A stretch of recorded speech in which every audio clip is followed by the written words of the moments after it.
Hello dear student, welcome to my YouTube channel mathematics study point. मैं परवेश कुमार। जैसे कि मैंने कल आपको एनसीईआरटी बुक मैथ्स के मैट्रिक्स एक्सरसाइज 3.1 के 5 क्वेश्चन कराए थे, उसी की सीरीज को हम आगे बढ़ाते हुए आगे के 5 क्वेश्चन देखेंगे। तो वीडियो स्टार्ट करने से पहले अगर आप हमारे चैनल पर नए हैं तो हमारा चैनल सब्सक्राइब कीजिए, शेयर कीजिए और बेल आइकन को दबाइए, जिससे कि आने वाली वीडियो का नोटिफिकेशन आपको मिलता रहे। तो चलिए हम वीडियो स्टार्ट करते हैं। जैसे कि आप देख रहे हैं कि आपकी बुक में 6 क्वेश्चन नंबर है, निम्नलिखित समीकरणों से XYZ के मान ज्ञात कीजिए। ठीक है, तो आपको फर्स्ट पार्ट दिया हुआ है, एक मैट्रिक्स दी है 2/2 की,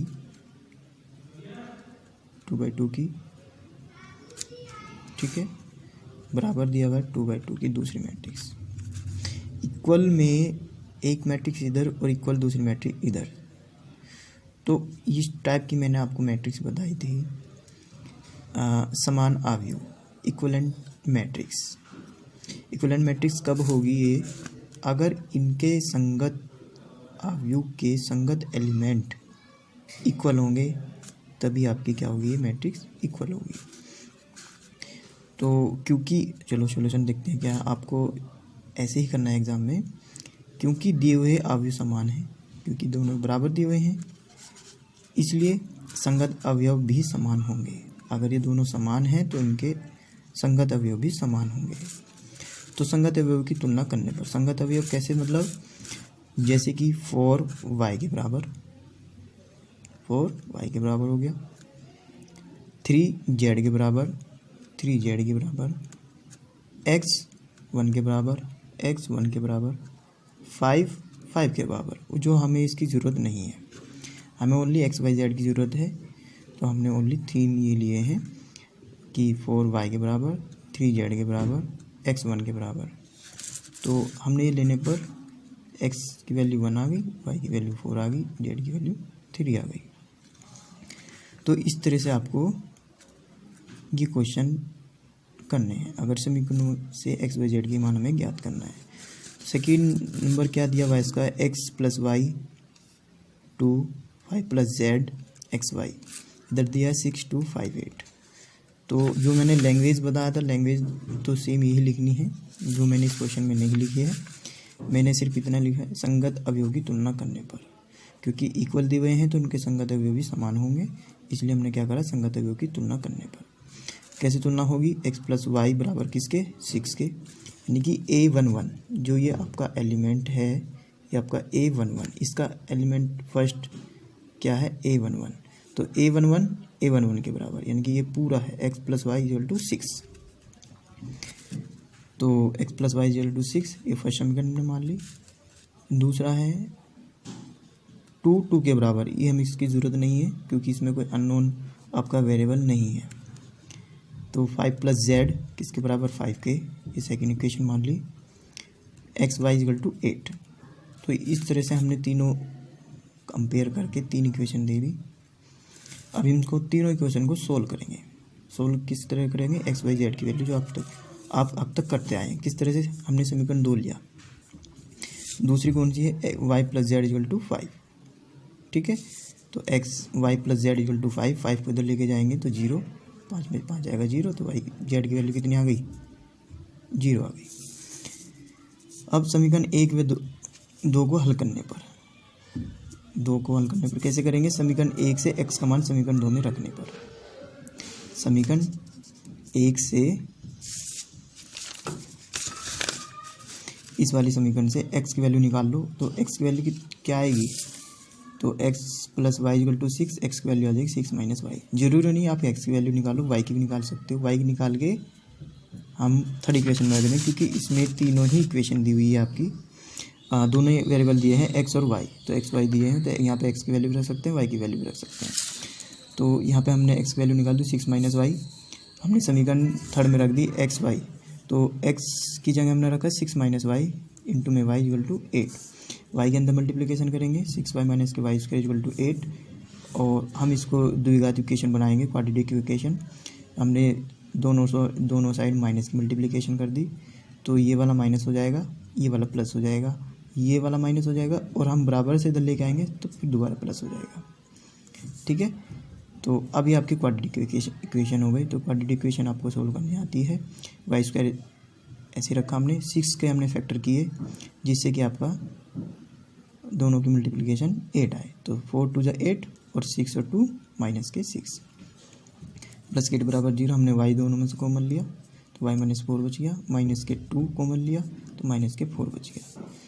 तो y माइनस के 2 और y माइनस के 4 इक्वल टू 0, या तो ये 0 होगा या फिर ये 0 होगा। तो y माइनस के अगर 2 बराबर 0 है तो y की वैल्यू कितनी आई, 2 आई है। x माइनस 4 इक्वल टू 0 है तो y की वैल्यू कितनी आई, 4 आई। तो यहाँ पर y की वैल्यू कितनी आई है, 2 आ गई। अब हमने क्या करा, y के मान हमने समीकरण 1 में रखे, y के दोनों मान हमने समीकरण 1 में रखे, क्योंकि x और y इसी में ही है। तो हम थर्ड में भी रख सकते हैं, ज़रूरी नहीं है कि फर्स्ट में रखो।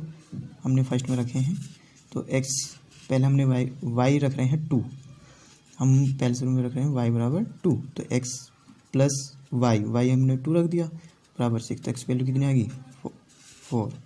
अब क्या हमने y बराबर कितना रखा, 4, तो x plus 4 equal to 6, x की वैल्यू आ गई 2। तो x की वैल्यू भी 2 आई, 2 और 4। तो अब इस जो मान होंगे आपके x के 2 4, y के 2 4 और z की 0। तो इस तरह से आपको वैल्यू निकालनी है। समझ में आ गया। चलो नेक्स्ट क्वेश्चन देखते हैं।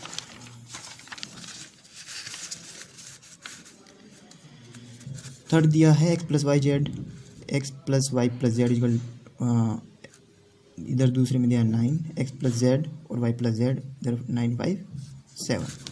तो संगत अवयवों की तुलना करने पर सेम वही, तो x plus y z, x plus y plus z equal to 9, x plus z equal to 5, y plus z equal to 7। 3 equation हो गई। अब हमने क्या करा, तीनों इक्वेशन को सोल्व करा। तीनों इक्वेशनों को सोल्व करने के लिए हमने क्या करा, समीकरण 1 व 3, समीकरण 1 और 3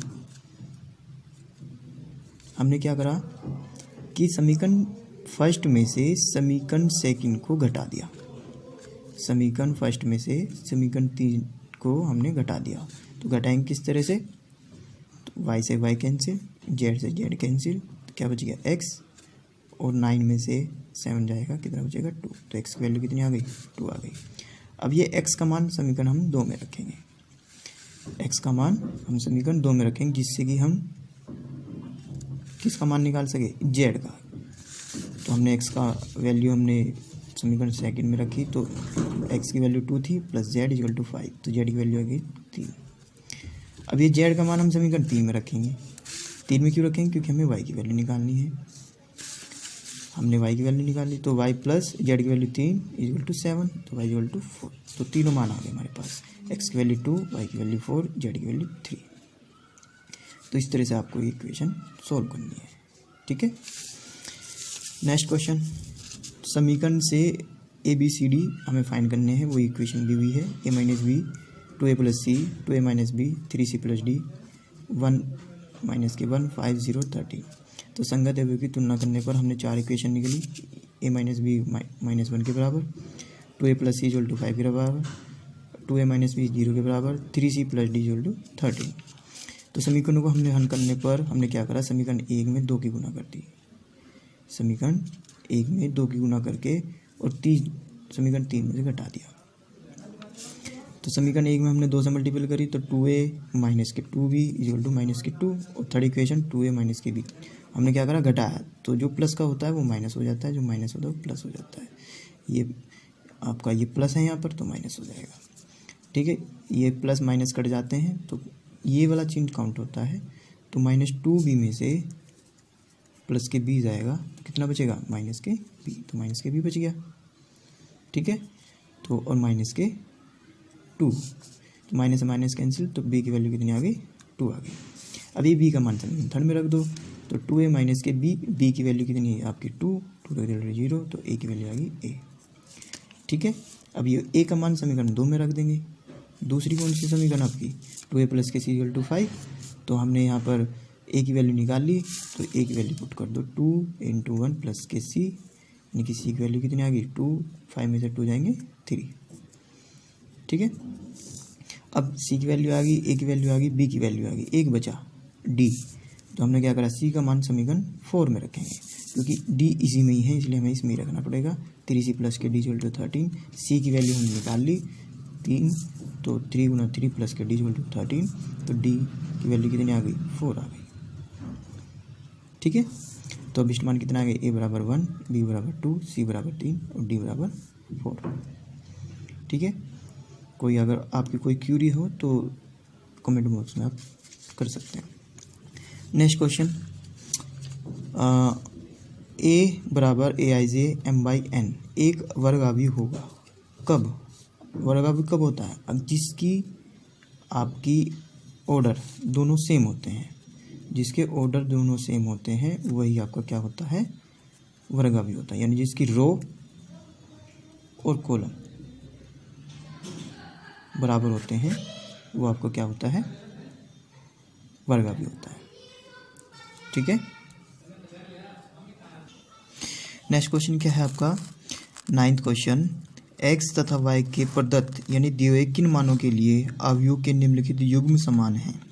यानी कि एक्स और वाई की वैल्यू क्या आनी चाहिए कि दोनों मैट्रिक्स सेम यानी कि बराबर आ जाए।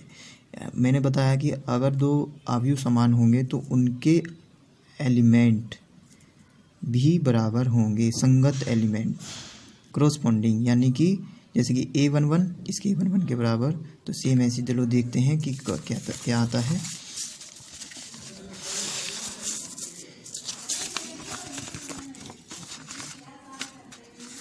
इन्होंने दिया हुआ है 3x प्लस के 7, y प्लस के 1, 5, 2x माइनस के 3। चलो देखते हैं, हम इसको बराबर मान लेते हैं, 0, y माइनस के 2, 8 और 4।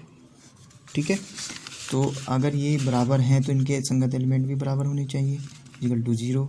तो यहाँ से x की वैल्यू कितनी आ जाएगी, माइनस के 7/3। दूसरा क्या है, 5 बराबर किसके, y माइनस के 2 के, तो y की वैल्यू कितनी आ जाएगी यहाँ पर 5 माइनस के प्लस के 2, तो y की वैल्यू आ गई 7। ठीक है, बट अभी हमें और भी दिया हुआ था x plus y equal to 8, हमने ये रख के देखा 8, तो y की वैल्यू कितनी आ गई 7। ठीक है, कोई बात नहीं। अब दूसरा देखा हमने 3x इक्वल टू 4, तो 3x इक्वल टू कितना आ गया 2 माइनस के 4, तो 3x इक्वल टू आ गया माइनस के 2, तो x की वैल्यू आ गई माइनस के 2/3। y की वैल्यू तो सेम आ रही है बट x की वैल्यू डिफरेंट आ रही है, जबकि ऐसा नहीं होना चाहिए, तो इसलिए इसका आंसर हम नहीं डिफाइन कर सकते। तो इसका आंसर क्या हो जाएगा आपका, ये हमें ज्ञात करना संभव नहीं है। ठीक है, हमें ये ज्ञात करना संभव नहीं है। अब नेक्स्ट क्वेश्चन क्या है कि 3/3 कोटि के ऐसे अवयव की कुल कितनी संख्या होगी जिनकी प्रत्येक प्रविष्टि 0 या 1 हो। यानी कि हमें एक 3/3 का हमें मैट्रिक्स बनाना है जिसमें प्रत्येक एंट्री या तो 0 हो या फिर 1 हो, दोनों भी हो सकती है, 0 या 1, इसके अलावा और कोई नहीं एंट्री होने की। तो आपको उस तरह के अवयव बताना है कि कितने अवयव हम बना सकते हैं इस तरह से। तो देखिए किस तरह से हम बना सकते हैं। आपके पास 3/3, हमारे पास 3/3 का है। ठीक है, 3/3 का ऑर्डर का हमें क्या बनाना है, अवयव बनाना है। 3/3 का अवयव बनाने के लिए तो आपको अवयव की संख्या बतानी है। तो आपके पास कितनी बाई कितने का मैट्रिक्स है, 3/3 का बनाना है। तो इसमें एलिमेंट कितने आएंगे आपके 9, और आपकी प्रविष्टि कितनी है 0 और 1।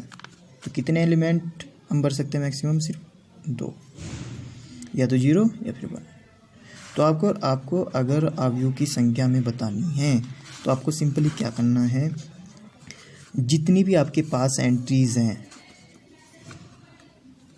और नंबर ऑफ एलिमेंट की पावर कर दो, तो जो भी आंसर आएगा वो आपका आंसर हो जाएगा। वैसे इसका आंसर कितना होगा 512, यानी 2 की पावर 9 को हम खोलेंगे तो 512 आएगा। ठीक है, दोबारा समझ लिए। अगर सपोज करो दूसरा एग्जांपल दे देते हैं, अगर आपके पास 2/4 की मैट्रिक्स होती तो एलिमेंट कितने हो गए 8, और आपके पास 0 1 और 2 ये एंट्री में भरनी पड़ती है, यानी कितनी एंट्री है 1 2 3। तो आपको क्या करना था, एंट्रीज पे नंबर ऑफ एलिमेंट के पावर चढ़ा दो, तो जो भी यहाँ पर आंसर आएगा वो उसका आंसर हो जाएगा। तो इतनी तरीके से आप अभी बना सकते हैं। ठीक है, अगर अभी भी कोई क्यूरी हो तो आप कमेंट बोर्ड में मैसेज करके पूछ सकते हैं। और अगर आपको ये वीडियो पसंद आई है तो आप लाइक कीजिए, शेयर कीजिए, जिससे कि और ज़्यादा से ज़्यादा विद्यार्थी इसको समझ सके। Thank you.